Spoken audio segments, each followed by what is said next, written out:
Hello everyone. काल आपण start केलाय लेक्चर 1 की cell the unit of life. Lecture 1 मध्ये आपण बघितलंय की हाऊ द मायक्रोस्कोप और हू डिस्कवर्ड मायक्रोस्कोप. त्याच्यानंतर वेगवेगळ्या ज्या डिस्कवरीज आहेत की सेल ही टर्म कोणी दिली सर्वात अगोदर, त्याच्यानंतर मॉडिफिकेशन झाल्यानंतर न्यूक्लियस टर्म कोणी दिली, पर्किंजीनी काय म्हटलं किंवा दुजार्डिननी काय म्हटलंय, आणि ओव्हरव्ह्यू ऑफ सेल की युकॅरियोटिक सेल असेल किंवा प्रोकॅरियोटिक सेल असेल, युनिसेल्युलर मल्टीसेल्युलर सेल्स असतील, त्यांच्यामध्ये डिफरन्शिएटिंग पॉईंट एक ओव्हरव्ह्यू आपण त्याचा बघितला. आणि आता या लेक्चरमध्ये in second lecture of cell the unit of life we will start with your prokaryotic cell. इथे तुम्ही बघू शकता this is a prokaryotic cell. आता नॉर्मल प्रोकॅरियोट आणि युकॅरियोटिक सेल ह्या दोन मधलं डिफरन्शिएशन तुम्हाला आता कळतंय. तरी सुद्धा वन्स अगेन काय करायचं, बायोलॉजीमध्ये पर्टिक्युलरली कुठलाही शब्द तुम्हाला कळत नसेल तर try to dissect it, right. त्याला जर दोन भागामध्ये तुम्ही जर डिवाइड केलं तर त्याचे बरेचसे मिनिंग तुम्हाला क्लिअर होतात. जसं की प्रोकॅरियोटिक आणि युकॅरियोटिक आपण कशाला म्हणायचंय इन शॉर्ट. आता प्रोकॅरियोटिक सेल, प्रोकॅरियोटिक, प्रोचा मिनिंग तुम्हाला कळतोय. प्रो म्हणजे इथे या या कॉन्टेक्स्ट मध्ये आपण त्याला काय म्हणू की प्रो मीन्स अनडेव्हलप्ड, राईट. प्रोला आपण इथे काय म्हणू, अनडेव्हलप और अंडर डेव्हलप्ड. आता अंडर डेव्हलपचा मिनिंग इथे काय घ्यायचं आहे आपण की डेव्हलप कशाला म्हणू आपण, ज्याच्या अवतीभोवती मेम्ब्रेन आहे त्याला आपण काय म्हणू, एक डेव्हलप स्ट्रक्चर म्हणू. तर हे अंडर डेव्हलप स्ट्रक्चर असेल किंवा अनडेव्हलप. आणि कॅरियॉन, कॅरियॉन माहिती आहे तुम्हाला, परत एक वेळा आपण लिहू, कॅरियॉन मीन्स न्यूक्लियस.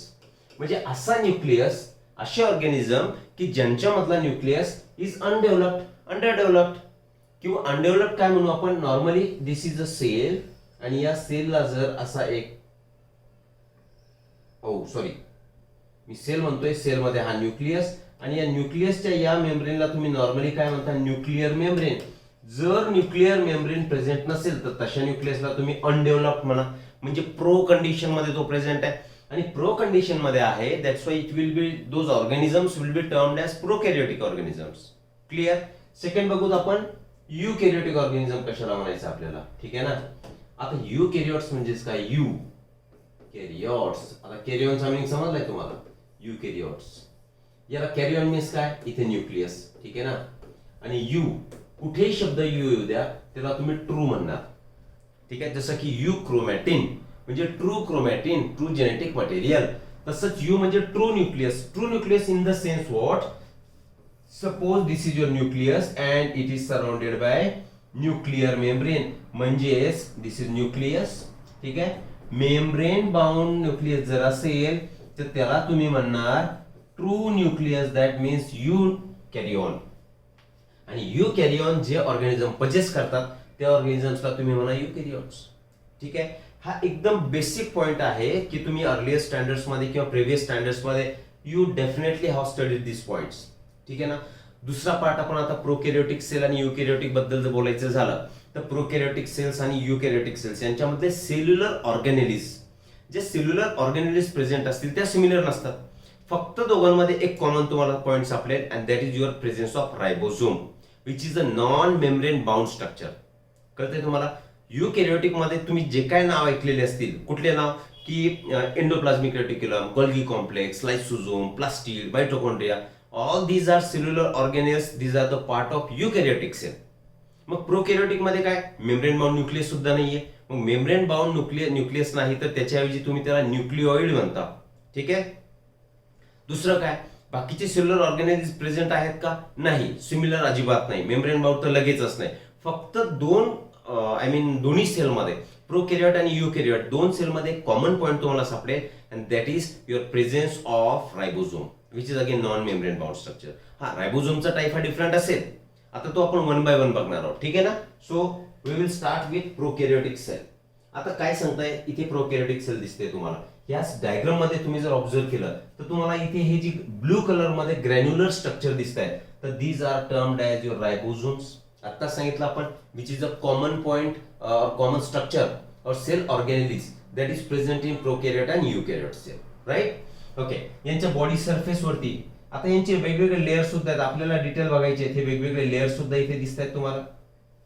म्हणजेच body of that bacteria is covered by एक intact membrane which is made up of 3 layers. ते 3 लेयर्स म्हणजे कुठले, आतमध्ये कोण असतो normally, plasma membrane. Plasma membrane हा युकॅरियोटिक सेल असू दे किंवा प्रोकॅरियोटिक सेल असू द्या, दोघांमध्येही तो सारखाच असणार. ठीक आहे ना. मग दोघांमध्ये प्लाझ्मा मेम्ब्रेन सारखा आहे. त्याच्यानंतर बॅक्टेरियामध्ये सेकंड प्लाझ्मा मेम्ब्रेनच्या वरती जो लेअर सापडतो तुम्ही त्याला काय म्हणता, सेल वॉल. सेल वॉल हे जे स्ट्रक्चर आहे तर cell wall it is present in plant cell typically. ठीक आहे. सेकंड थिंग, फंगस मध्ये सुद्धा तुम्हाला प्रेझेन्स दिसतो त्याचा. आणि thirdly bacteria show presence of cell wall above your cell membrane. आता हा झाला cell membrane of plasma membrane, त्याच्यावरती तुम्हाला सेल वॉल दिसेल आणि त्याच्यावरचा जो लेअर असेल त्याला तुम्ही ग्लायकोकॅलिक्स म्हणणार. आपण स्टडी करूच त्याला. म्हणजे असे 3 लेअर याच्यावरती प्रेझेंट असतील. ते ग्लायकोकॅलिक्सचे टाईप सुद्धा आपण बघू, त्यांचं फंक्शनही बघू, राईट. म्हणजेच आणि इथे जे तुम्हाला पिंक कलर मध्ये एक धाग्यासारखं एक string like structure, coiled structure तुम्हाला दिसतंय आणि त्याला तुम्ही म्हटले न्यूक्लिओइड. आणि न्यूक्लिओइड is nothing but DNA, single circular DNA of that bacteria. Clear आहे. वेल, रायबोझोम आहे, न्यूक्लिओइड आहे, प्लाझ्मा मेम्ब्रेन, सेल वॉल आणि त्याच्यावरती कॅप्सूल. आता इथे डायरेक्टली कॅप्सूल म्हटले तर या कॅप्सूललाच आपण इथे काय म्हणणार आहे आता, ग्लायकोकॅलिक्स. बघू आपण ते. ठीक. आणि हे जे हेअर लाईक एक्सटेन्शन दिसत आहेत तर hair like extension are called as pili. Single is pilus म्हणा, which is made up of particular type of protein, तो आपण बघू. आणि single flagellum is present. Flagella बघू शकता तुम्ही. आता याच्या फ्लॅजेलाच्या स्ट्रक्चर मध्ये जर तुम्ही बघितलं तर 3 पार्ट दिसतात तुम्हाला. हा काय झाला त्यांचा फिलामेंटस पार्ट. ठीक आहे, which is the longest part. हा जो पार्ट असेल कशासाठी हेल्प करतो बॅक्टेरियाला, इट हेल्प्स इन लोकोमोशन. पिलाय असेल, फिंबरे असतील ते आपण बघू. ते सपोर्टला अटॅच करण्यासाठी, रॉक्सला किंवा होस्टला अटॅच करण्यासाठी त्यांचा वापर होईल. चलो वन बाय वन आप सब चीजें अब देख लेंगे अभी. ठीक है ना.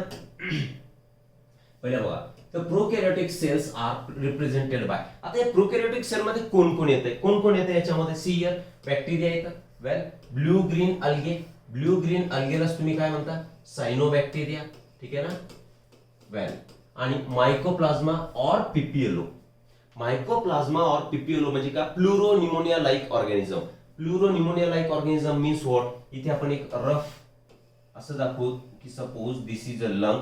समजून घ्यायचं डायग्राम, फारसं लक्ष देऊ नका.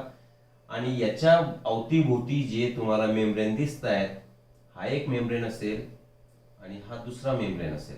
ठीक आहे. तर लंग्सला कव्हर करणारे जे मेम्ब्रेन्स असतात तर त्या मेम्ब्रेन्सना तुम्ही काय म्हणणार, प्लुरल मेम्ब्रेन. काय म्हणतो आपण त्याला, प्लुरल मेम्ब्रेन. आता pneumonia is a condition of, म्हणजे disorder of your lung. This is lung. ठीक आहे ना. लंग्सची डिसऑर्डर म्हणजे न्यूमोनिया. मग न्यूमोनिया कॉज करणारे लंग मध्ये अवेलेबल असणारे, लंग मध्ये म्हटल्यापेक्षा प्लुरल मेम्ब्रेनच्या कॅव्हिटीमध्ये, प्लुरल कॅव्हिटीमध्ये प्रेझेंट असणारे जे काय बॅक्टेरिया असतील त्यालाच तुम्ही मायक्रोप्लाझ्मा म्हणा. किंवा प्लुरोन्यूमोनिया लाईक ऑर्गॅनिझम म्हणजे या प्लुरल मेम्ब्रेन मध्ये न्यूमोनिया कॉज करणारे जसे ऑर्गॅनिझम सापडतात त्या टाइपचे म्हणजे मायक्रोप्लाझ्मा ऑर पीपीएलओ. ठीक आहे. मग कुणी रिप्रेझेंट केलं म्हणजे काय, यांच्या कॅटेगरीमध्ये तुम्हाला काय सापडतंय, बॅक्टेरिया आहे, ब्लू ग्रीन अल्गी आहे, mycoplasma or PPLO. Mycoplasma is the smallest cell. ठीक. पुढे जाऊ आपण. They are generally smaller and multiply more rapidly. Small size असणार आहे यांची, मायक्रॉन मीटर मध्ये साईज असणार आहे. ठीक आहे ना. आणि ते त्यांचं मल्टिप्लिकेशन कसं असणार, multiplication has to be or is going to be very fast. They multiply at faster rate. ठीक आहे. Than eukaryotic cell. Eukaryotic cell पेक्षा त्यांचं मल्टिप्लिकेशन सुद्धा जास्त असणार. आता हे सी इयर याच्यामध्ये आपण ट्राय काय करतोय की तुमच्या एनसीआरटीचे सुद्धा पॉइंट्स आपण याच्यामध्ये कव्हर करू आणि ऍडिशनल इन्फॉर्मेशन सुद्धा याच्यामध्ये आपण घेऊ. ठीक. वेल, organization of the prokaryotic cell is fundamentally similar even though prokaryotes exhibit wide variety of shapes and functions. जरी त्यांचे बॅक्टेरियाचे शेप्स वेगवेगळे असतील, शेप सुद्धा आपण बघू, जसे की कॉकस असेल, राईट, किंवा तुमचा बॅसिलस असेल, स्पायरलम असेल किंवा व्हायब्रिओ असेल, वेगवेगळे 4 शेप्स यांचे बेसिक शेप प्रेझेंट असतात. जरी शेप प्रेझेंट असतील डिफरंट आणि फंक्शन जरी डिफरंट करत असतील तरी त्यांचं organisation of prokaryotic cell it is almost fundamentally it is similar. म्हणजे बॅक्टेरिया कुठलाही असू द्या, त्यांचं जे बॉडीचं ऑर्गनायझेशन असेल तर ते ऑर्गनायझेशन कसं असणार आहे, सिमिलर असणार आहे. Even if they may vary in their shape and their functions. Right. Okay. पुढे जाऊ. काय सांगताय, हे तुम्हाला वेगवेगळ्या साईजेस दिसतील. साईज आणि शेप खरं तर आपण ओव्हरव्ह्यू ऑफ सेलमध्ये कव्हर केलंय, तरी सुद्धा इथे तुम्हाला याच्या वेगवेगळ्या साईज मध्ये अवेलेबल दिसतील. त्यांच्या काही जे त्यांच्या साईज इथे मेन्शन केलेल्या आहेत. टिपिकल युकॅरियोटिक सेल बघा 10 to 20 मायक्रॉन मीटर ही युकॅरियोटिक सेल झाली. कारण युकॅरियोटिक सेल मध्ये आपण काय सांगितलंय, वेगवेगळे सेल्युलर ऑर्गॅनिल्स प्रेझेंट असतात. इथे तुम्हाला हा ब्लॅक डॉटने दिसतोय किंवा हे ट्युब्युलर स्ट्रक्चर दिसतंय. This is nothing but your endoplasmic reticulum. इथे एंडोप्लाझ्मिक रेटिक्युलम म्हणून हा जो हे जे तुम्हाला लॅमेलियर शीटच्या स्वरूपात दिसतंय त्याला तुम्ही गॉल्गी ॲपॅरेटस किंवा गॉल्गी कॉम्प्लेक्स म्हणा. इन शॉर्ट युकॅरियोटिक सेल ओळखण्याचा एक म्हणजे कशी ओळखू शकतो आपण, की त्याच्यामध्ये वेगवेगळे सेल्युलर ऑर्गॅनिल तुम्हाला दिसत असतील, मग ती प्लांट सेल असेल किंवा अॅनिमल सेल असेल. ठीक. युकॅरियोटिक सेलची साईज तुम्हाला मॅक्सिमम दिसेल. सी स्मॉलेस्ट सेल म्हणजे मायकोप्लाझ्मा, वेल इथे पीपीएलओ सी 0.1 मायक्रॉन मीटर. व्हायरसची साईज इव्हन त्याच्यापेक्षा लहान असणार, कारण व्हायरस आणि बॅक्टेरिया हे तर डिफरंट असतील की नाही. कारण व्हायरसेसला आपण काय म्हणतो, they are obligate parasites. Outside the body of host they remain dead. Once they enter into the body of host, they utilize the metabolic machinery of that organism. त्या होस्टची मेटाबॉलिक मशिनरीचा वापर करून ते काय मल्टिप्लाय होतात. म्हणून आपण त्यांना म्हणतो की outside the body they are dead, inside the body of host they are alive. Well व्हायरसची साईज बघा तुम्ही 0.02 to 0.2 मायक्रॉन मीटर इतका छोटा व्हायरस असेल. व्हायरसच्या साईज बद्दल बोलायचं झालं तर smallest bacteria equals largest virus असं आपण त्यांचं कम्पॅरिझन करू शकतो. वेल आणि टिपिकल बॅक्टेरिया जो असेल तो 1 to 2 मायक्रॉन मीटर असेल. See you can see the variation in the size. Eukaryotic cell सगळ्यात मोठी दिसते तुम्हाला. त्याच्यामध्ये prokaryote particular bacteria 1 to 2 micron metre. जर तोच पीपीओएलो किंवा मायकोप्लाझ्मा घेतला तर त्याच्या 10 times it is even smaller आणि त्याच्याही 100 times virus would be smaller. Clear. Well तर बेसिक शेप्स ऑफ बॅक्टेरिया. बॅक्टेरियाचे 4 बेसिक शेप कुठले आहेत आपण ऑलरेडी सांगितलंय, की त्यांचा बॉडीचं ऑर्गनायझेशन जे असेल that organisation is going to be fundamentally similar. Fundamentally त्यांचं सिमिलर असणार, परंतु त्यांचे शेप्स आणि फंक्शन्स डिफरंट असतील. मग कोणते 4 बेसिक प्लांट्स त्यांच्या बॉडीमध्ये असतात, शेप्स असतात. बॅसिलस. बॅसिलस म्हणजे काय, रॉड शेप्ड. कसे असतील, समवॉट लाईक दिस, असे रॉडच्या शेपमध्ये बॅसिलस प्रेझेंट असतील. मग तुम्ही सेकंड शेप काय म्हणू आपण, कॉकस स्पेरिकल. जसं की स्पेरिकल शेप तुमचा गोल असेल असा. त्याचं एक्झाम्पल आपण काय घेऊ शकतो, तुम्ही नाव ऐकलेलं असेल स्ट्रेप्टोकॉकस. कशावरून नाव दिलं आपण याला, एक स्ट्रिप लाईक याचं ऑर्गनायझेशन असणार. असे एकमेकाला अटॅच स्पेरिकल स्ट्रक्चर्स असतील आणि त्याला तुम्ही स्ट्रेप्टोकोकाय म्हणता. कोकाय म्हणजेच काय मग, spherical shape. Bacillus means rod shape. हे 2 शेप झाले. Third is your vibrio. Vibrio कसे सापडतील तुम्हाला, vibrio or something like this, असे कॉमा शेप, त्याला व्हायब्रिओ म्हणा. आणि फोर्थ इज स्पायरिलम. स्पायरिलम म्हणजे कसं आहे, सरळ सरळ. ठीक आहे, स्प्रिंग सारखं असेल किंवा याच्यापेक्षा जर बेटर आपल्याला काढायचं झालं तर आपण असा काढू याला स्पायरिलम. या शेपमध्ये सुद्धा तुम्हाला बॅक्टेरिया सापडतील. म्हणजेच in short there are 4 basic shapes found in a bacteria. तर कुठले झाले, एक तर bacillus, rod shape, coccus, spherical, spirillum, spring like structure, and your vibrio that is comma shaped structure. So these are basic shapes found in bacteria. ठीक है? Okay. All prokaryotes have cell wall except mycoplasma. आपण already सांगितलंय की युकॅरियोट्स मध्ये plant sale लिहू आपण. चला, sale wall कोणाकोणामध्ये present असणार, तर प्लांट सेल मध्ये प्रेझेंट असेल cell wall, plant cell. Second fungus आणि तिसरा तुमचा बॅक्टेरिया. इतकं तुम्हाला लक्षात ठेवायचं. प्रोकॅरियोट्स मध्ये सेल वॉल प्रेझेंट असणार. हा, no doubt there will be differentiation in the components or the composition of cell wall. जसं की प्लांट सेल. प्लांट सेल मध्ये तुम्ही काय म्हणणार, नॉर्मल त्याचं कंपोजिशन लिहू आपण सेल्युलोज. अल्गे मध्ये वेगळे असतील, जसं हेमिसेल्युलोज त्याच्यामध्ये ऍड होईल. वेल, जस्ट अ मिनिट.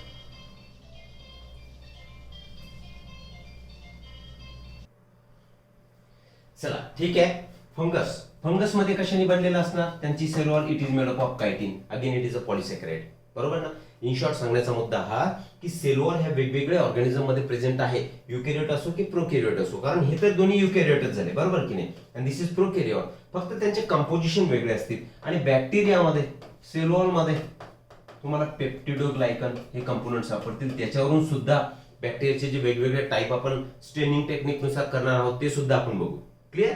वेल, मग बेसिक शेप समजले तुम्हाला, एक तर बॅसिलस असेल, कोकाय असेल, तुमचा व्हायब्रिओ किंवा स्पायरिलम. आणि मायकोप्लाझ्मा वगळता, मायकोप्लाझ्मा म्हणजेच तुम्ही परत रिपीट करू आपण, पीपीओलो वगळता हा सोडून सगळ्यांमध्ये सेल वॉल प्रेझेंट असणार. मग इथे लक्षात काय ठेवायचं तुम्हाला की mycoplasma do not show presence of cell wall. Clear, right. चलो, सायटोप्लाझम सुद्धा त्यांच्यामध्ये कॉमन आहे.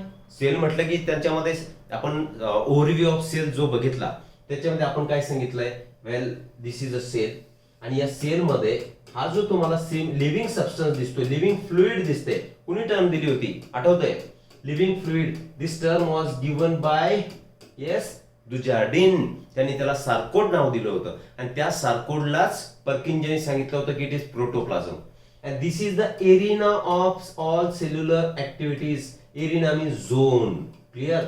हा झोन आहे की ज्याच्यामध्ये सेल कुठली असू द्या, युकॅरियोट असेल किंवा प्रोकॅरियोट असेल, तर त्यांच्यामध्ये सेल्युलर ऍक्टिव्हिटीज या भागामध्येच होतील. ठीक, म्हणजे आपण काय बोलतो की cell is cell encloses or cell membrane encloses some semi fluid or living substance, and that living substance is called as cytoplasm. Right? Okay. There is a no well defined nucleus. Already आपण सांगितलंय well defined nucleus यांच्यामध्ये absent असणार. Instead of nucleus there would be presence of nucleoid.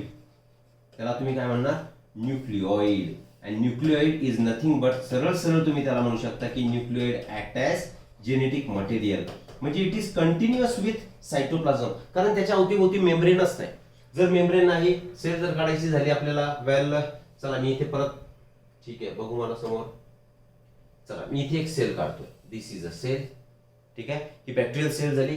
समजून घ्यायचं फक्त spherical असेल किंवा rod shape असेल तर याच्यामध्ये तुम्हाला हे जे स्ट्रक्चर दिसतंय असं राऊंड अप झालेलं आणि मोठं स्ट्रक्चर, तर याला न्यूक्लियस न म्हणता तुम्ही काय म्हणणार आहे, न्यूक्लिओइड बनणार आहे, आणि त्यालाच तुम्ही म्हणा जेनेटिक मटेरियल. ठीक, ओके, जेनेटिक मटेरियल. ठीक, चला मागे जाऊ आपण.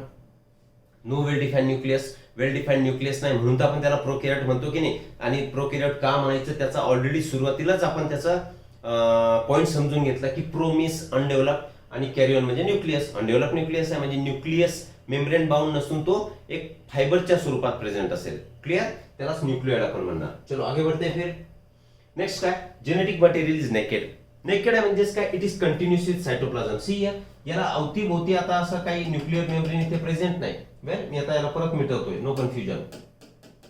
न्यूक्लियर मेम्ब्रेन ऍब्सेंट आहे आणि आजूबाजूला मी सांगितलंय की दिस इज युअर सायटोप्लाझम.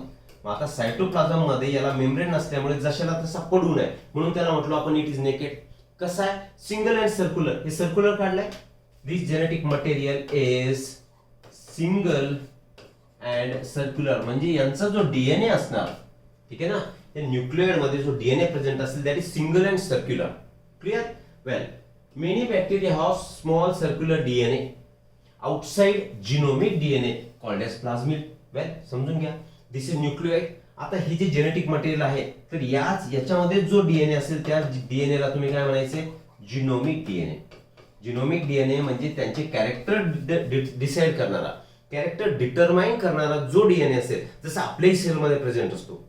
ठीक आहे ना, DNA is genetic material that means our characters are expressed with the help of DNA. तो भाग वेगळा की प्रोटीन सिंथेसिस होणार, डीएनए ची इन्फॉर्मेशन एमआरएनए मध्ये जाईल, त्याची इन्फॉर्मेशन प्रोटीन मध्ये जाणार आणि कॅरेक्टर एक्सप्रेस होणार. दिस इज जनरल काय म्हणू आपण त्याला, मेकॅनिझम. तर जिनोमिक डीएनए हा झाला.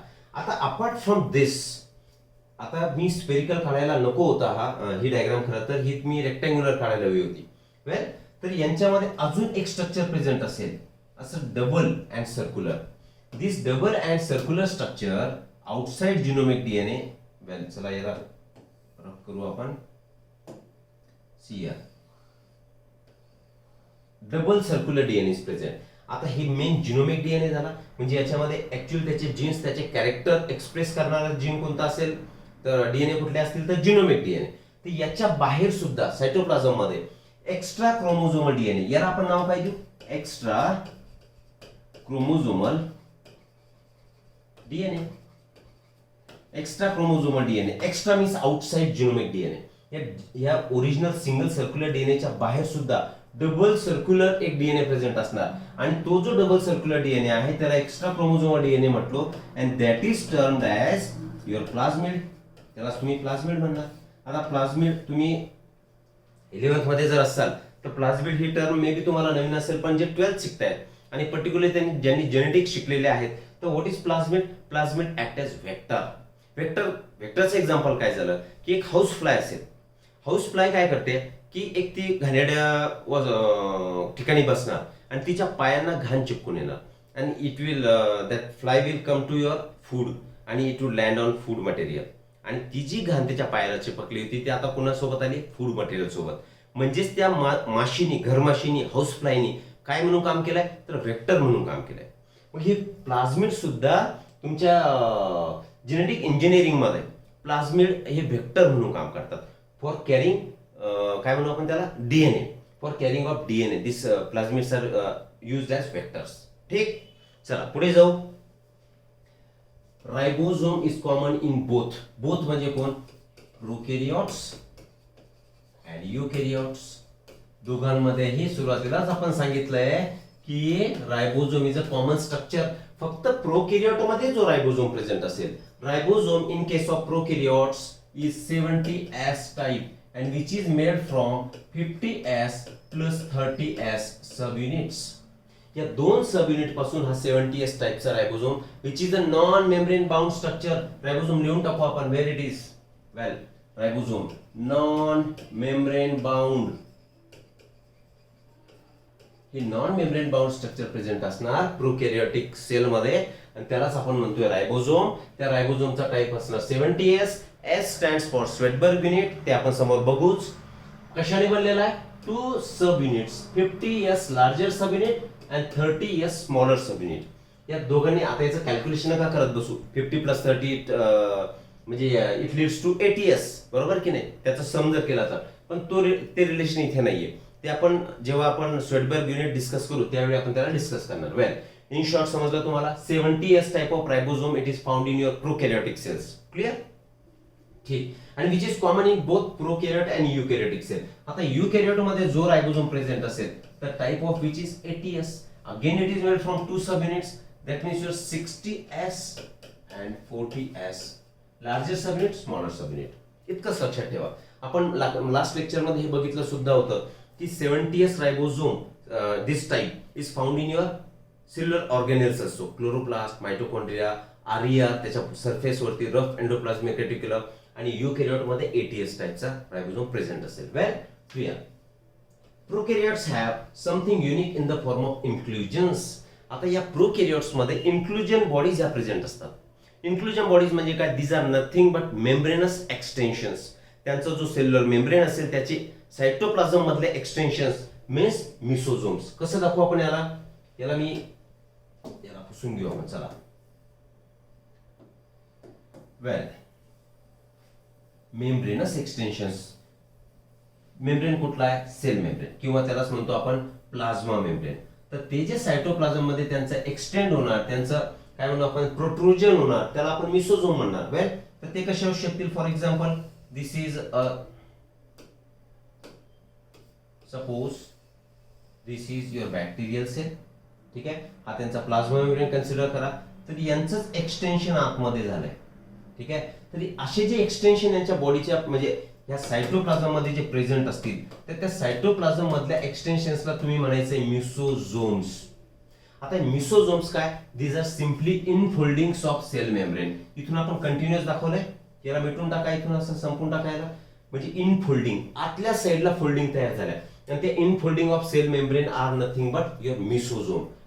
Right, and this is the characteristic feature of prokaryote. Eukaryote मध्ये तुम्हाला हे मिसोझोम सापडणार नाही. म्हणजेच आपण म्हणू शकतो this infoldings of cell membrane or extensions of cell membrane into the cytoplasm of prokaryotic cell are termed as mesosomes. कळालंय. And this is the peculiar feature.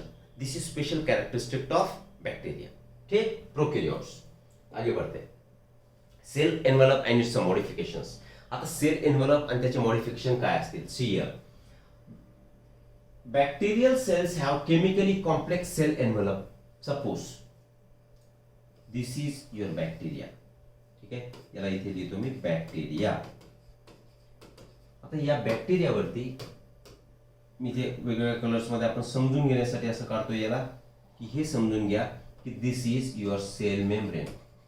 Sale मेम्ब्रेनला दुसरं नाव काय देतो आपण, cell membrane or plasma membrane. बरोबर. याच्यावरती दुसरा लेअर असेल दिस वन. हा जो मेम्ब्रेन तुम्हाला दिसतोय तुम्ही याला म्हणा सेल वॉल. ठीक. आणि याच्याही आउटसाइडला वेल सगळ्यात आउटर मोस्ट लेअर आपण इथे काढू. ठीक. आणि याला तुम्ही म्हणणार आता ग्लायकोकॅलिक्स. समजते काय आपलं हेडिंग काय, cell envelope and its modification. हे सेल ही झाली सेल, हे सेलचं झालं एनव्हलप म्हणजे त्याच्यामध्ये ते पॅक केलेलं आहे. तर ते त्याच्यामध्ये 3 इंटॅक्ट स्ट्रक्चर तुम्हाला दिसतात. सगळ्यात आतमध्ये कोण दिसतंय, प्लाझ्मा मेम्ब्रेन 1. 2 नंबरला कोण दिसतोय, सेल वॉल. आणि 3 नंबरला कोण दिसतंय तुम्हाला, ग्लायकोकॅलिक्स. असे 3 स्ट्रक्चर. आता यांचे फंक्शन्स हे डिस्टिंक्ट असतील. डिस्टिंक्ट म्हणजे स्पष्टपणे वेगळे. सेल वॉलचं फंक्शन वेगळं आहे, protection, shape, maintenance of shape. Plasma membrane transport of material inside to outside, outside to inside. आणि ग्लायकोकॅलिक्स याचं काम असणार आहे प्रोटेक्शन. तिघांचे जरी सेपरेट फंक्शन्स असतील तरी सुद्धा दे together they are considered as a single unit. असं तिघांना आपण एक युनिट म्हणूनच त्यांना कन्सिडर करू शकतो. म्हणजेच these 3 membranes are intact membranes. These are intact. Intact म्हणजे काय, एकत्रच आहे. and considered as single unit. Considered as single unit. समजतं मी काय बोलतोय. हा काय झालाय, सेलचा एनव्हलप झालाय. एनव्हलप कशाने बनलाय, तर आतमध्ये सगळ्यात कोण, प्लाझ्मा मेम्ब्रेन, त्याच्यावरती सेल वॉल, त्याच्यावरती ग्लायकोकॅलिक्स. आता या तिघांचे फंक्शन जरी वेगळे असले तरी ते एक युनिट म्हणूनच काम करतात, सिंगल युनिट म्हणून काम करतात. म्हणून आपण त्याला काय बोललो, they are considered as single unit. ठीक. मग हे झाले त्यांचे envelopes. Well the cell envelope consist of, already आपण सांगितलंय कोण कोण, प्लाझ्मा मेम्ब्रेन, सेल वॉल आणि त्याच्या आउटसाइडला ग्लायकोकॅलिक्स. याच्यापैकी ग्लायकोकॅलिक्स जो असेल, सी जागा कमी पडते, थोडंसं मॅनेजमेंट चुकतंय माझं. वेल ग्लायकोकॅलिक्स इथे लिहितोय मी, ग्लायकोकॅलिक्स. ग्लायकोकॅलिक्स जर हा काय म्हणू आपण त्याला, स्मूथ असेल, if the glycocalyx is smooth, in that case it will be termed as slime layer. And if it is tough and thick, जेव्हा ग्लायकोकॅलिक्स हा टफ आणि थिक असेल त्या केसमध्ये it will be considered or termed as capsule. In short, जो ग्लायकोकॅलिक्स outermost जो covering आहे एनव्हलपचा covering, तर त्याचे 2 टाईप करू आपण, slime layer and capsule. Slime layer म्हणजे काय, स्मूथ आहे, आणि टफ आणि थिक असेल आउटसाइडला, that will be termed as capsule. आणि कॅप्सूल आहे, and this capsule is protective in function. Protective in function. Clear इथपर्यंत. हे काय झाले, सेल एनव्हलप आणि त्याचे मॉडिफिकेशन्स. ठीक आहे ना. त्याच्या कंपोजिशन आपल्याला इथे काही मेन्शन करायचं नाहीये. आता bacteria can be classified in two. आता हे सगळं मी मिटवतो, याचा स्क्रीनशॉट घेऊन घ्या. राईट. चलो आता बॅक्टेरिया आपण कशामध्ये क्लासिफाय करणार, तर बॅक्टेरियांचं क्लासिफिकेशन आपण ग्राम पॉझिटिव्ह आणि ग्राम निगेटिव्ह असे 2 बॅक्टेरियांचे कन्सिडर करू. तर ग्राम म्हणजेच काय, हे काही वजनाचा याच्याशी संबंध नाही. This has nothing to do with the weight of that bacteria. फक्त हे नाव काय, नाव दिलेलं आहे ज्या सायंटिस्टने हे टेक्निक शोधून काढलंय त्या सायंटिस्टचं नाव आपण याला दिलंय, त्यांनीच दिलंय. तर त्याला म्हणू आपण ग्राम टेक्निक. ग्राम काय, सीएल. Well bacteria are classified into 2 types. कशावरती, डिपेंडिंग ऑन स्टेनिंग. आता स्टेन समजतं तुम्हाला, स्टेन कशाला म्हणतो रे आपण. स्टेन म्हणजे फॉर एक्झाम्पल एखादा पेपर घ्या, टिश्यू पेपर घ्या, त्याच्यावरती इंकचा ड्रॉप टाका. इंक काय झाली, कलरफुल झाली, तर त्याच टिश्यू पेपरला ती इंक लागून जाणार, ती ओढल्या जाणार. किंवा तुमचा एखादा कॉटनचा कपडा घ्या, त्या कपड्यावरती तुम्ही इंक टाका किंवा कुठलाही कलर शिंपडा, म्हणजे त्या कॉटनच्या कपड्याला कलर लागणार. कलर लागणार म्हणजेच तो कपडा काय झाला, स्टेन झाला. स्टेन म्हणजे सिम्पली डाग. ठीक आहे. त्या कपड्याने काय केलं, त्या कलरला ओढून घेतलं, म्हणून त्याला म्हटलं आपण स्टेनिंग. तर depending on staining bacteria can be classified into 2 types. 2 types आहेत त्यांचे. कोणते 2 टाइप्स, एक तर gram positive bacteria and second type is your gram negative bacteria. आता हे ग्राम पॉझिटिव्ह आणि निगेटिव्ह का, आता याला ग्राम नाव का दिलं आपण, ग्राम नाव देण्यामागचं कारण हे जे स्टेनिंग टेक्निक शोधून काढलंय ते it is found out by Christian gram. It is a name of scientist. या ग्राम साहेबांनी याचं हे टेक्निक यांना स्टेनिंग करण्याचं, बॅक्टेरियाच्या सेलवॉलला स्टेन करण्याचं टेक्निक शोधून काढलं, म्हणून त्यांच्यामुळे त्याला नाव देऊन टाकलं की ग्राम टेक्निक. मग जी ग्राम स्टेन होतात त्यांना तुम्ही ग्राम पॉझिटिव्ह म्हणा, आणि जे कलर ओढत नाही किंवा कलरलेस राहतात त्यांना तुम्ही ग्राम निगेटिव्ह म्हणा. पुन्हा एकदा ग्राम पॉझिटिव्ह आणि ग्राम निगेटिव्ह बॅक्टेरिया मधला डिफरन्स. असे बॅक्टेरिया की जे स्टेन होतात, ज्यांना डाग पडतो किंवा which accept their cell wall accept colour, त्याच्यावरती कलर टाकल्यानंतर ते ऍक्सेप्ट करतील. आणि ग्राम निगेटिव्ह बॅक्टेरिया म्हणजे असे बॅक्टेरिया की ज्यांच्यावरती स्टेनिंग केल्यानंतर, ते पूर्ण स्टेनिंग प्रोसिजर केल्यानंतर शेवटी फायनली जर दे आर कलरलेस, कलरलेस आहे म्हणजे त्यांनी त्या स्टेनला ऍक्सेप्ट केलं का, नाही, त्यांनी कलरला ऍक्सेप्ट केलं नाही, म्हणून they will be considered as gram negative bacteria. हे डिफरन्शिएशन समजलंय तुम्हाला. आता ग्राम स्टेनिंग टेक्निक सुद्धा आपण बघून घेऊ, आणि कुणाकुणामध्ये ग्राम स्टेनिंग टेक्निक किंवा यांचे जे ग्राम पॉझिटिव्ह आणि निगेटिव्ह टाईप आहेत ते कुणामध्ये असतात ते सुद्धा आपण बघू. वेल, ठीक आहे. Basically there are 4 steps. First step, preparation of smear.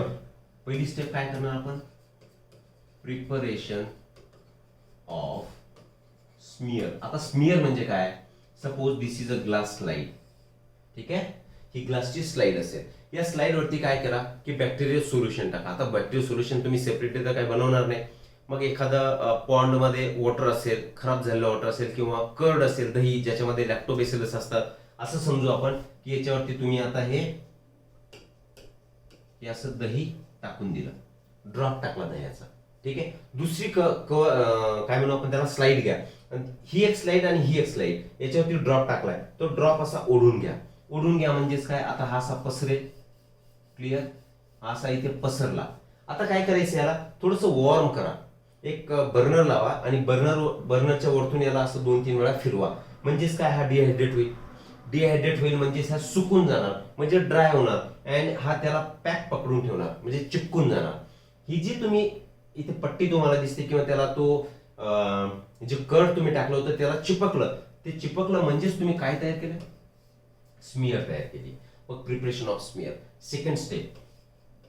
Second step मध्ये काय की क्रिस्टल व्हायोलेट, हे this is name of your dye, crystal violet dye, ही याच्यावरती टाका. क्रिस्टल व्हायोलेट, चला कलर घेऊनच टाकू आपण. समजा याच्यावरती आता तुम्ही ही डाय अशी टाकली, कलर टाकला याच्यावरती, कन्सिडर. क्लिअर आहे. याच्यानंतर थर्ड स्टेप मध्ये तुम्हाला काय करायचंय, in third step well iodine याच्यामध्ये ऍड करा. आयोडीन याच्यावरती टाकला की क्रिस्टल व्हायोलेट प्लस आयोडीन यांच्यापासून एक कॉम्प्लेक्स तयार होणार. आता त्यांच्या केमिकल बॉन्डिंग त्यांच्यामध्ये एक कॉम्प्लेक्स तयार होईल. त्याच्यानंतर काय करा, फोर्थ स्टेप मध्ये तुम्ही वॉश इट विथ अल्कोहोल,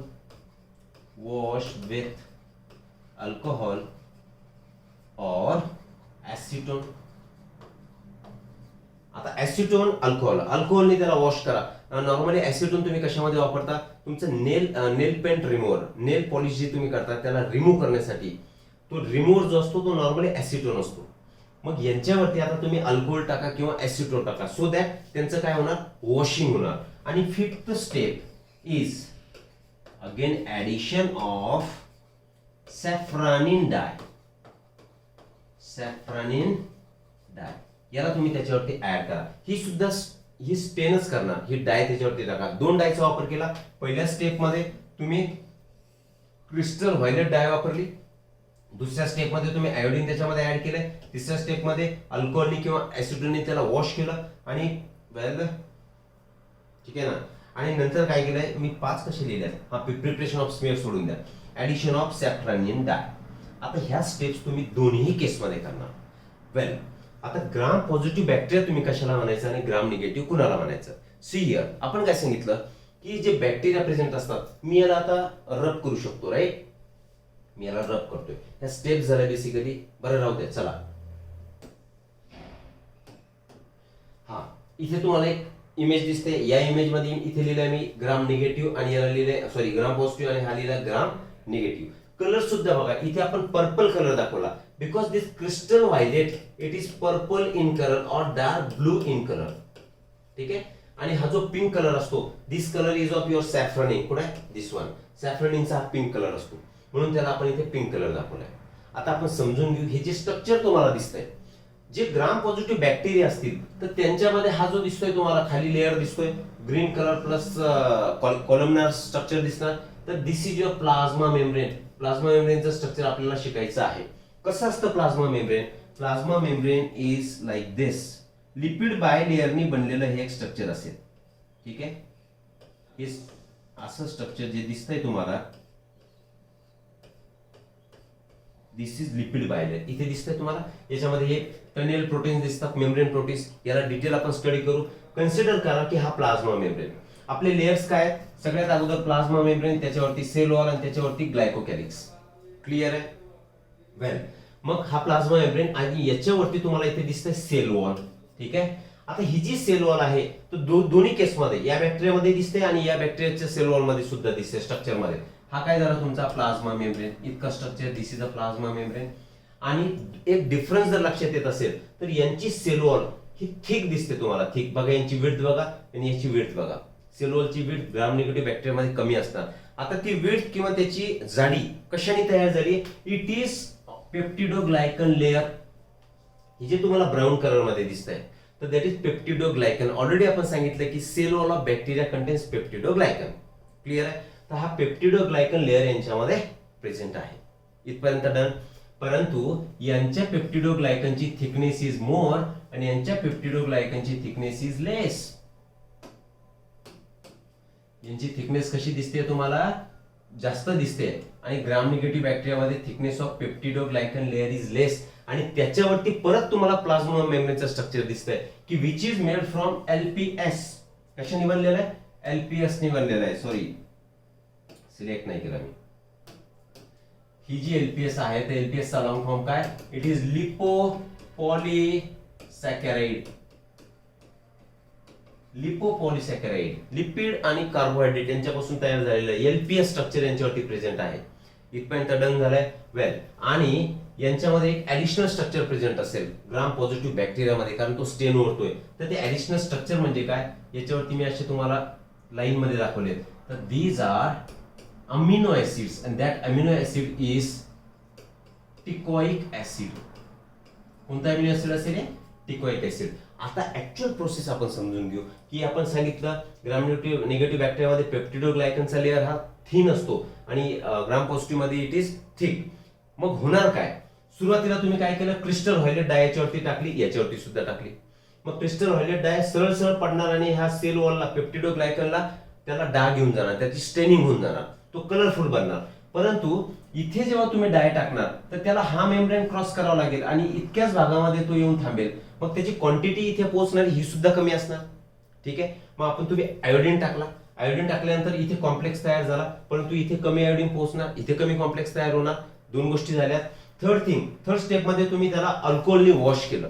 अल्कोहोलनी किंवा ऍसिडनी वॉश केल्यानंतर ऑलरेडीच इथे ती स्टेन किंवा डाय कमी होती तर ही वॉश होऊन जाणार. सॉरी. आता या केसमध्ये तो कसा बनणार आहे? यांची ही लेअर कशी बनणार? पेप्टिडोग्लायकन लेअर कलरलेस आणि यांचा कलर हा निघणार नाही. ठीक आहे. ग्राम पॉझिटिव्ह बॅक्टेरियाचा कलर निघणार नाही. कोणता कलर इथे येणार? तर ब्लू कलर येणार किंवा पर्पल कलर येणार.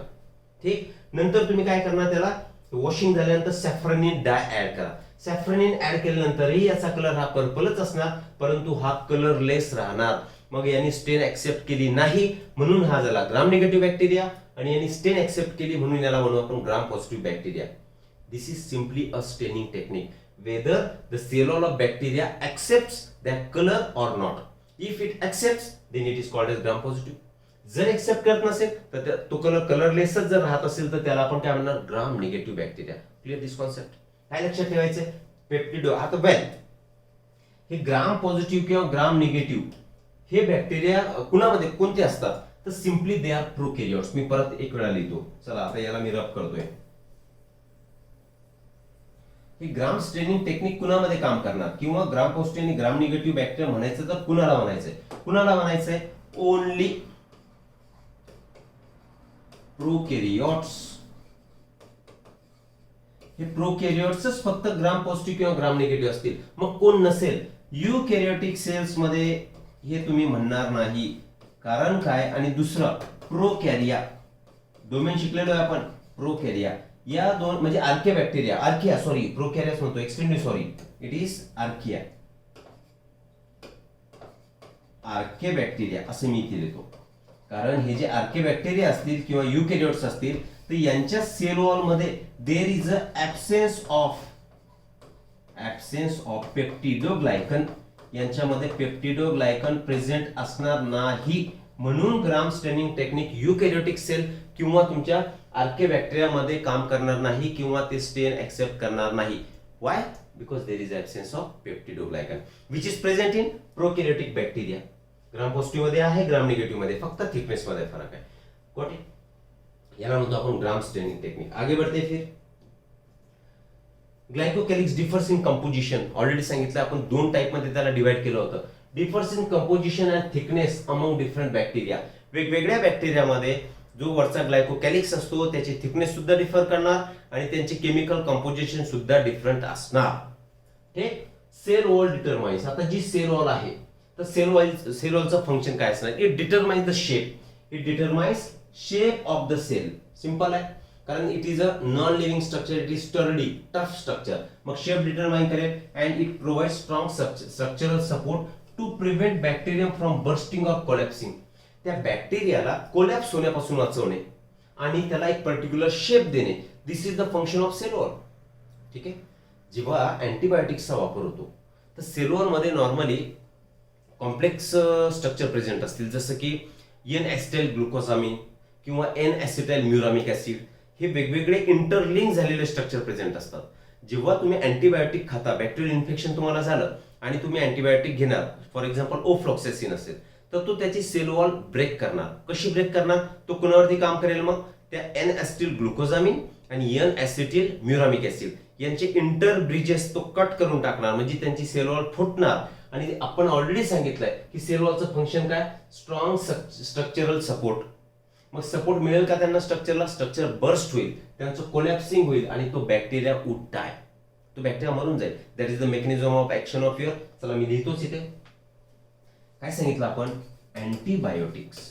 सी हा चॅप्टर आपण खूप लेंदी करणार म्हणजे तो होणारच आहे. बिकॉज बेसिक आहे, याच्यामध्ये 5-6 क्वेश्चन विचारतात. Antibiotics breaks cell wall of bacteria. Cell wall of bacteria. Secondly example घेऊ आपण लायसोझोम्स.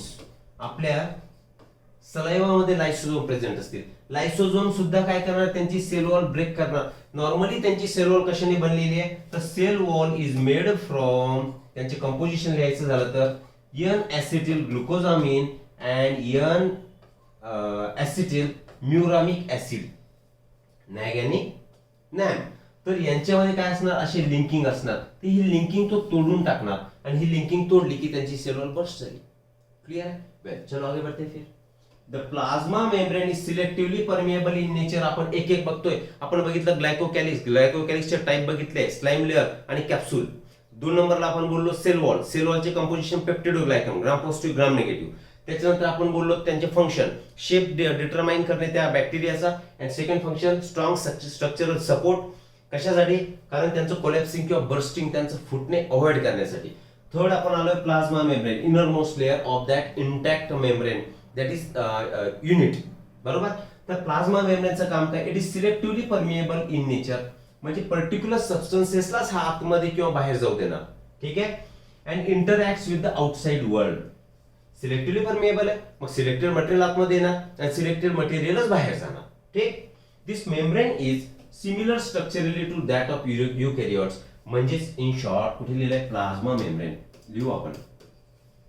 Plasma membrane structure is similar in both eukaryotes and prokaryotes दोघांमध्ये प्लाझ्मा मेम्ब्रेनचं स्ट्रक्चर कसं असणार आहे, सेम असणार आहे. म्हणजे फॉस्फोलिपिड बायलेअरनीच हे बनलेलं असणार आहे. हा झाला याचा मिनिंग. क्लिअर आहे. पुढे जाऊ आपण. Special membranous structures. Well, special membranous structure is the mesosome. Already सांगितलं, it is the characteristic feature of your prokaryotes. मिसोझोमचं आपण डेफिनेशन कसं केलंय, these are the infoldings of cell membrane or these are the membranous extensions. आता त्यांचे function काय, त्या मिसोझोमचा वापर हे बॅक्टेरिया कशासाठी करतात ते आपण बघू. These are formed by the extension of plasma membrane. Clear झालेलं आहे. Well, these extensions are in the form of vesicle, tubule और लॅमिनी. कोणत्या स्वरूपात तुम्हाला सापडतात, एकतर या गोल स्वरूपात सापडतील, ट्युब्यूलच्या स्वरूपात सापडतील, समवॉट लाईक दिस, या ट्यूबच्या स्वरूपात, किंवा शीटच्या स्वरूपात, ही लॅमिनी. या अशा स्वरूपात तुम्हाला काय सापडतील, एक्सटेन्शन सापडतील. म्हणजेच कोण, मिसोझोम्स. आता मिसोझोमचं काहीतरी काम असेल. मिसोझोम्स त्यांचे help, it help in cell wall formation. हे जे सेल त्यांच्या प्लाझ्मा मेम्ब्रेनचं जे एक्सटेन्शन आहे, तर हे सेल वॉल तयार करण्यासाठी सुद्धा हेल्प करणार. एनसीआरटी म्हणतोय नीट पॉइंट ऑफ व्ह्यू, हे त्यांचे फंक्शन तुम्हाला विचारले जाऊ शकतात. एक फंक्शन झालं cell wall formation. Second, DNA replication and its distribution to daughter cells.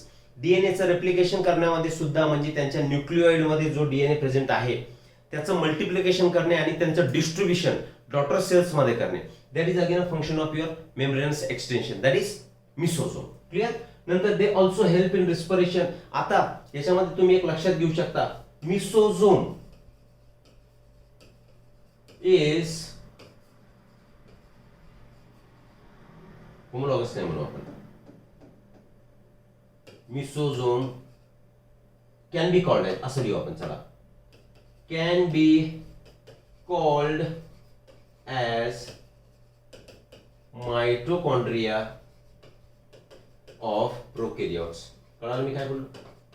हे जे मिसोझोम आहे त्यांचं थर्ड फंक्शन आपण सांगितलं. पहिलं फंक्शन काय सांगितलं आपण, cell wall formation. Second function DNA replication and its distribution to daughter cell. ज्या डिवाइड झालेल्या सेल असतील त्यांच्यामध्ये डिस्ट्रीब्यूट करून देणे. कुणाला, डीएनएला. थर्ड फंक्शन आपण सांगितलं की it also helps in respiration.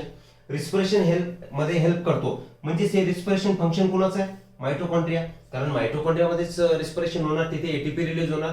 परंतु मायटोकॉन्ड्रिया हा तर बॅक्टेरियामध्ये ऍबसेंट असतो.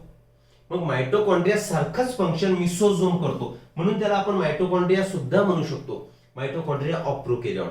पण टिपिकली मायटोकॉन्ड्रिया सेपरेटली म्हणणार का, नाही. Mitochondria of prokaryote. कोण, mesosome. Why, because it performs the function of respiration. ठीक. सिक्रिशन प्रोसेस, वेगवेगळे प्रोडक्ट हे सिक्रेट करणार. Increases the surface area of the plasma membrane. Obvious आहे, त्या इनफोल्डिंग झाल्यात. हा तुमचा प्लाझ्मा मेम्ब्रेन होता, कन्सिडर करा. आणि प्लाझ्मा मेम्ब्रेनच्या सपोज अशा आहे इनफोल्डिंग असतील, तर याने सरफेस एरिया वाढला की नाही, लाईक युअर व्हिलाय अँड मायक्रोव्हिलाय. मग सरफेस एरिया वाढवणे हे सुद्धा त्यांचं काम असेल आणि त्यांच्यामध्ये एन्झायमॅटिक कंटेंट सुद्धा प्रेझेंट असतील. इन शॉर्ट, प्रोकॅरियोटिक सेल वॉल जी असेल, आय मीन तुमचे मेम्ब्रेनस एक्सटेन्शन म्हणजे मिसोझोम, तर त्यांचे फंक्शन्स हे तुम्हाला लक्षात ठेवायचे. परत एक वेळा, काय फंक्शन आहे, cell wall formation, DNA replication and distribution to daughter DNA. Third is your as it act as a mitochondria, that means it help in respiration. Then secretory processes हे करतात, enzymatic content असतात, and it increases your surface area of plasma membrane. Clear this? Well, in cyanobacteria, chromatophore which contain pigment. म्हणजे मी काय झाला, आता जे काही bacteria असतील, सायनोबॅक्टेरिया मध्ये एक स्पेशल स्ट्रक्चर प्रेझेंट असणार, and this chromatophore is also, it is membranous extension again. हे सुद्धा काय झालंय, membranous extension झालंय. मग सायनोबॅक्टेरिया जे काही टिपिकल बॅक्टेरिया असतील जसे की सायनोबॅक्टेरिया, त्यांच्यामध्ये मेम्ब्रेनस एक्सटेन्शन असणार लाईक मिसोझोम. पण तिथे आता याला आपण काय म्हणणार, क्रोमॅटोफोर म्हणणार. क्रोमॅटोफोर, कारण सायनोबॅक्टेरिया काय, these are photosynthetic bacteria. These are photosynthetic bacteria. तर फोटोसिंथेटिक बॅक्टेरिया आहे म्हणजे ऑब्व्हियसली त्यांच्यामध्ये पिगमेंट प्रेझेंट लागणार. तर मग पिगमेंट ज्या बॉडीमध्ये प्रेझेंट आहेत ती बॉडी म्हणजेच क्रोमॅटोफोर. आणि chromatophore is nothing but it is again like mesosome, it is a membranous extension. मेम्ब्रेनचं एक्सटेन्शनच आहे, पण आता त्याला आपण क्रोमॅटोफोर म्हटलो आणि त्या क्रोमॅटोफोर मध्ये there is a presence of pigment, right. म्हणून ते कसे आहेत, फोटोसिंथेटिक आहे. ओके, एक 2 मिनिटांचा मी ब्रेक घेतोय, राईट. परत कंटिन्यू करू आपण याचा नेक्स्ट टॉपिक.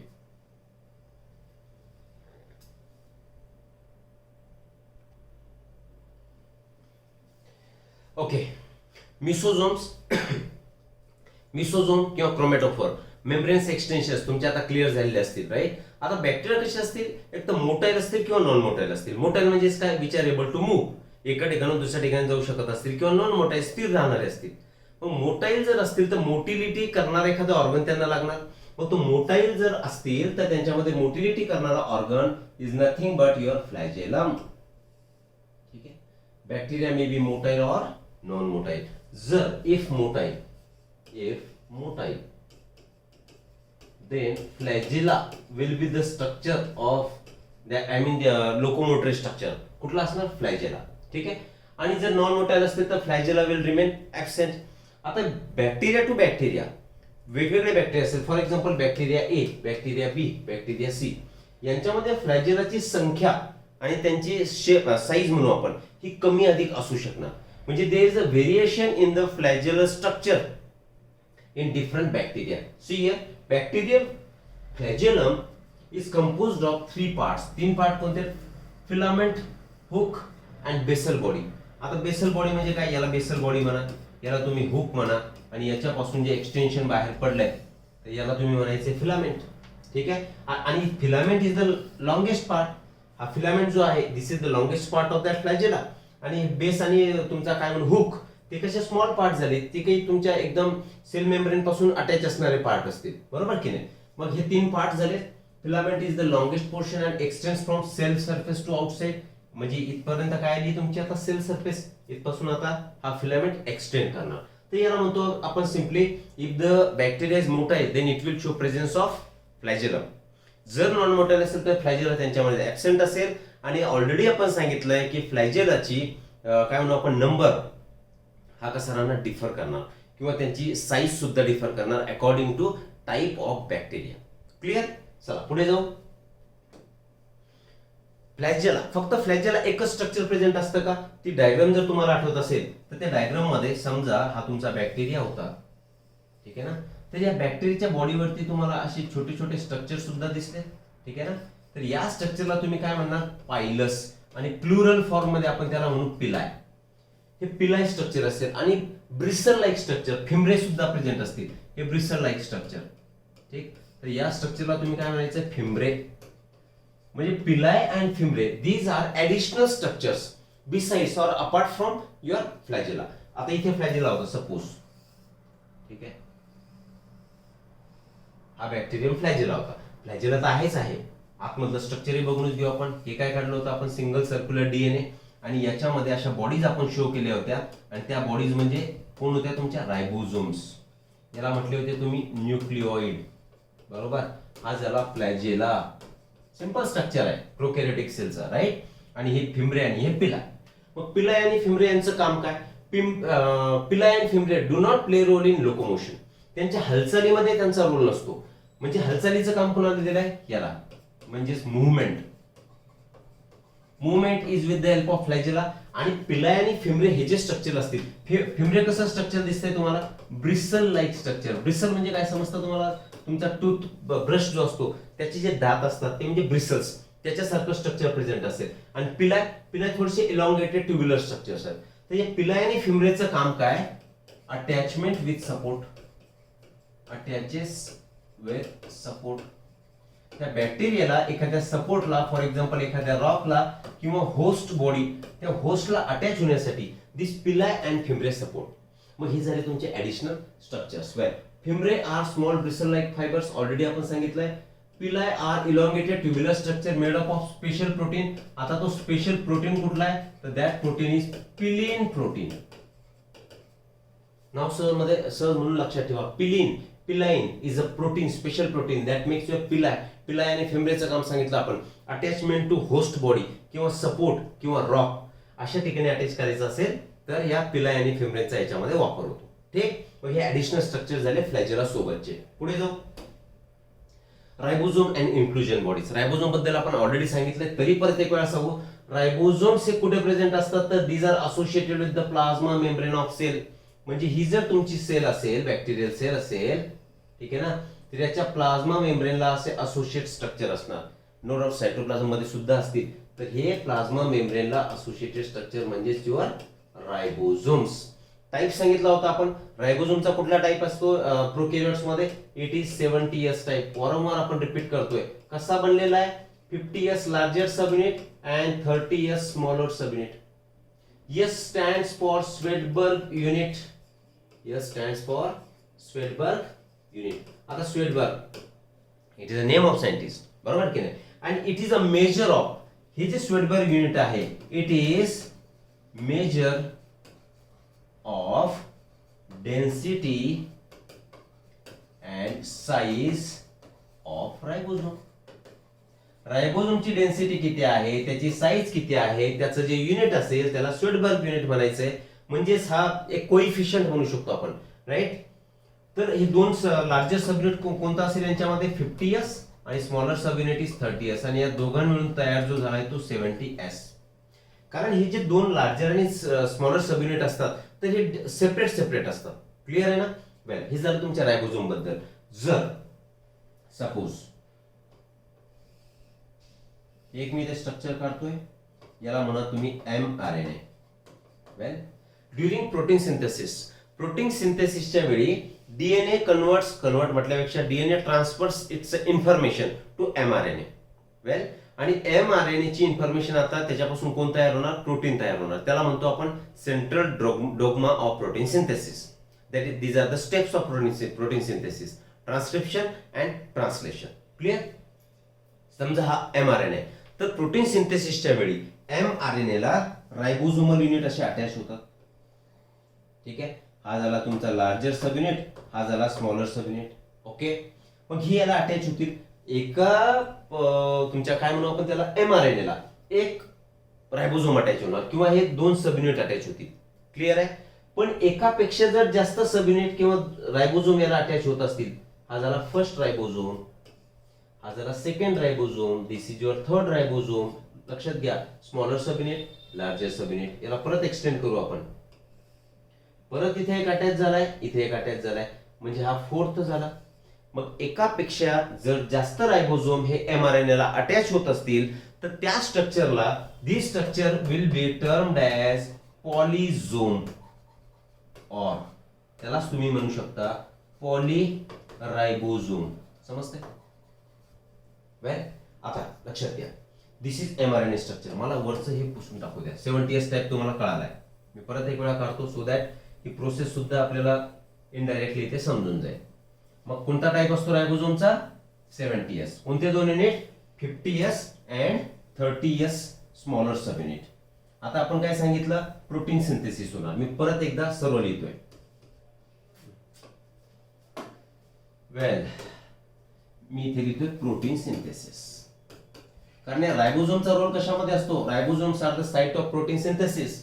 तर प्रोटीन सिंथेसिस कुठल्या स्टेपमध्ये होणार? सी या मी शॉर्ट मध्ये लिहितोय डीएनए. डीएनए पासून कोण तयार होतोय? mRNA तयार होतो. 10th स्टँडर्ड मध्ये तुम्ही शिकलेले आहे. तर या प्रोसेसला तुम्ही काय म्हटले होते? ट्रान्सक्रिप्शन. 12th मध्ये सुद्धा आपल्याला हे शिकायचं आहे. आणि mRNA पासून आता ही प्रोसेस होणार तुमची ट्रान्सलेशन. आणि mRNA पासून कोण तयार होईल?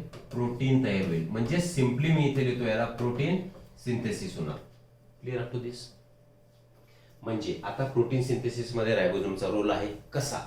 डीएनए होता, परत लिहिलं मी इथे डीएनए. डीएनए पासून कोण तयार झालाय? आता मी इथे लिहितोय mRNA तयार झालाय. दिस इज mRNA, बरोबर? आणि mRNA पासून तयार होईल तुमचा प्रोटीन. या स्टेप्स झाल्या. जेव्हा mRNA पासून प्रोटीन तयार व्हायचं आहे तर तेव्हा हे जे सब युनिट असतात, मी डायरेक्टली असं काढतोय, हा सब युनिट इथे अटॅच झाला. म्हणजे इथे अटॅच कोण झालाय? रायबोझोम इथे अटॅच झालाय. ओके, हा स्मॉलर सब युनिट, हा लार्जर सब युनिट. नॉर्मली ही कंडिशन असते की एका mRNA ला एक रायबोझोम अटॅच होतो, जेणेकरून या रायबोझोम पासून आता असे एक एक अमिनो ऍसिड याला अटॅच होतील. आणि अमिनो ऍसिडची chain is nothing but your protein. म्हणजे एक रायबोझोम जेव्हा mRNA ला अटॅच होतो तर एका प्रोटीनचं सिंथेसिस करणार. क्लिअर? परंतु काही केसमध्ये असं असेल की एकापेक्षा जास्त काय तुमचे रायबोझोम एका mRNA ला अटॅच होतील. mRNA तर एकच आहे. नॉर्मली एक रायबोझोम अटॅच असतो, परंतु इथे 1 2 3 इथे 4 असेल. भरपूर सारे जर रायबोझोम अटॅच होत असतील तर त्या स्ट्रक्चरला तुम्ही म्हणणार पॉलिझोम और पॉलीरायबोझोम. पॉलिझोम म्हणा किंवा पॉलीरायबोझोम म्हणा. क्लिअर दिस. आणि या प्रत्येक रायबोझोम पासून एक एक अमिनो ऍसिडची चेन तयार होणार, म्हणजे वेगवेगळे प्रोटीन्स तयार होतील. परंतु एक गोष्ट लक्षात ठेवायची आहे, कुठे लिहिलंय मी, वेल, दिस पॉलीरायबोझोम और polysome, this condition is observed, highlight करा पॉइंटला, ऑब्झर्व्ड ओनली इन बॅक्टेरिया, म्हणजेच प्रोकॅरियोट्स. फक्त प्रोकॅरियोट मध्येच हे पॉलिझोम तयार होतात. दीज आर नॉट फॉर्म, तेही लिहून टाकू आपण. पॉलिझोम और polyribosome are not found or formed in eukaryote cell or in eukaryotes. Highlight, underline this. Clear? Polyzome कशाला म्हटलो आपण? When more than one ribosomes get attached to the single mRNA, that condition is polyzome or polyribosome. आणि या पॉलिझोमचा किंवा रायबोझोमचा role कशामध्ये असतो? Protein synthesis मध्ये. आपण इथे इन शॉर्ट सांगितलंय. Ribosomes of polysome translate mRNA into protein. आपण सांगितलं ट्रान्सलेशन प्रोसेसने त्यांचे प्रोटीन तयार झाले. क्लिअर? पुढे इन्क्लुजन बॉडीज. आता याच्यामध्ये रिझर्व्ड फूड मटेरियल सुद्धा प्रेझेंट असणार. ठीक आहे ना? तर ते रिझर्व्ड फूड मटेरियल ज्या बॉडीमध्ये प्रेझेंट असणार, ज्या स्ट्रक्चर्स मध्ये प्रेझेंट असणार, त्या स्ट्रक्चर्सला तुम्ही म्हणायचं इन्क्लुजन बॉडीज. काय मग? Reserved material is stored in the cytoplasm in the form of inclusion bodies. Inclusion body म्हणजे इन्क्लूड केलेल्या बॉडी. कुणामध्ये? तर सायटोप्लाझम मध्ये. They lie suspended in cytoplasm. For example, once again, ही तुमची सेल, हा सेलचा झालाय सायटोप्लाझम. क्लिअर? या सायटोप्लाझम मध्ये हे असे स्ट्रक्चर प्रेझेंट असतील, म्हणजेच यालाच तुम्ही काय म्हणणार? Inclusion body. कुठे प्रेझेंट असतात? दे लाय फ्री इन सायटोप्लाझम. बघा, सायटोप्लाझम मध्ये ही एक दुसरी इन्क्लुजन बॉडी, तिसरी इन्क्लुजन बॉडी. या सगळ्या इन्क्लुजन बॉडीज कुठे प्रेझेंट असणार या? तर सायटोप्लाझम मध्ये. कशा असतील? फ्री स्वरूपात प्रेझेंट असतील, सस्पेंड झालेले असतील. मग कोणत्या कोणत्या तीन हे इन्क्लुजन बॉडीज असतात? तर ते असतात तुमचे phosphate granules, cyanophycin granules and glycogen granules. यालाच नाव देऊ आपण. चला, फॉस्फेट ग्रॅन्युल्सच्या स्वरूपात प्रेझेंट असेल फॉस्फेट ग्रॅन्युल्स. याला म्हणा तुम्ही cyanophycin granules and your phosphate cyanophycin and third one काय लिहिलं आपण? Glycogen granule. Glycogen granules. Clear आहे? वेल, मग हे झालं तुमचे इन्क्लुजन बॉडीज बद्दल. Gas vacuoles are found in blue, green and purple and green photosynthetic bacteria. Gas vacuole, इतकी लाईन लक्षात ठेवायची. गॅस व्हॅक्यूल्स आहेत कुणामध्ये दिसतात तुम्हाला? Blue, green and purple and green photosynthetic bacteria. जशाला तशी लाईन लक्षात ठेवायची की त्यांच्यामध्ये गॅस व्हॅक्यूल्स प्रेझेंट असतील. ऑलराईट. आता प्रोकॅरियोटचे भरपूर सारे आपण प्रॉपर्टीज इथपर्यंत बघितले आहेत. प्रोकॅरियोट आता अकॉर्डिंग टू एनसीईआरटी आपण फिनिश केलंय. त्याच्यामध्ये ऍडिशनल पॉइंट सुद्धा आपण सांगितले. ग्राम स्टेनिंग टेक्निक सुद्धा आपण बघितलं. क्लिअर? आणि detail information of prokaryotes now we are with. ठीक. नेक्स्ट लेक्चर मध्ये युकॅरियोटिक सेल आपण बोलू. तोपर्यंत आता मी थांबतोय. Thank you very much.